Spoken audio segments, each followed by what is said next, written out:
Ladies and gents, this is Random Guy One as I'm here with the video review. And after a series of broken thumbs, terrible custom paint apps, and broken hinge caps, we're taking a look at one of the limbs for Fall of Cybertron Bruticus, and that is Swindle. Let's see what he has to offer in this bright bucket of awesome. Swindle is a Cybertronian off-road vehicle, which I have to say I have grown on quite a bit. His custom paint apps are dulling down the bright yellow and purple color scheme on his alt mode.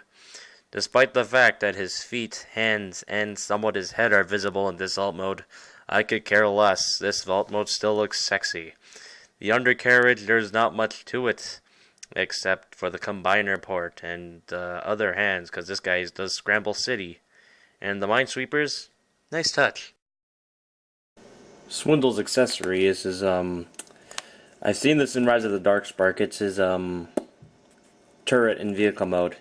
And it's a little bit more bulkier than you'd think it would be. Basically because of these side portions right here. The tabs are meant to combine with the other guns. And, yeah.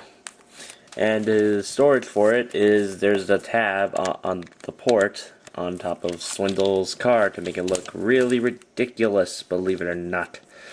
It's so wiggly in there. I think it's gotten loose over the years. But, yeah.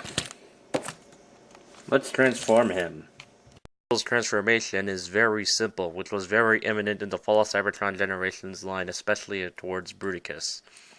The limbs, they untab and fold out in certain ways.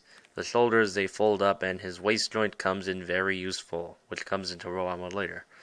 Like I said, the shoulder joints go up, and the elbows, they bend forward, with a little turn on the smokestacks. Are those smokestacks or exhaust pipes? I don't know. But still, that's besides the point.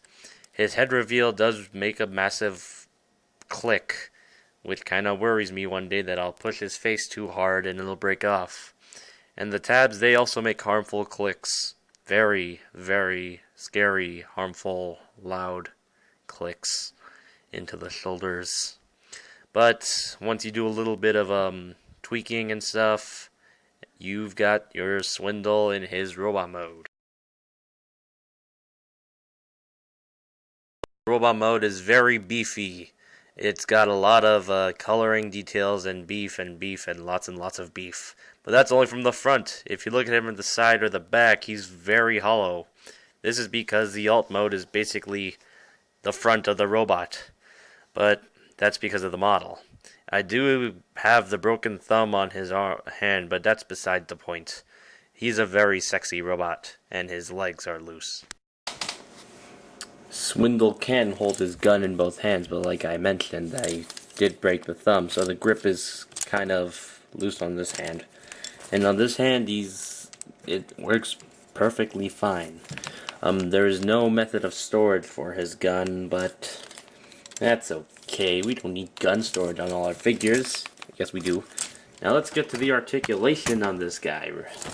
So, his articulation, he's quite posable. He's got a swivel on his head so he can look left and right. His arms can do a full 360, and the shoulder joint can go in and out, but it's on this weird looking joint right here. He does have an elbow, and it swivels on that elbow. There's no wrist swivel, and don't drop your figure. For transformation, there is a waist joint. The hips, they go forward and they go back. There's a thigh swivel. He bends at the knee. Seems like a double knee somewhat, but I don't want to risk it. And his feet do pivot. So you can get quite imaginative with the posing.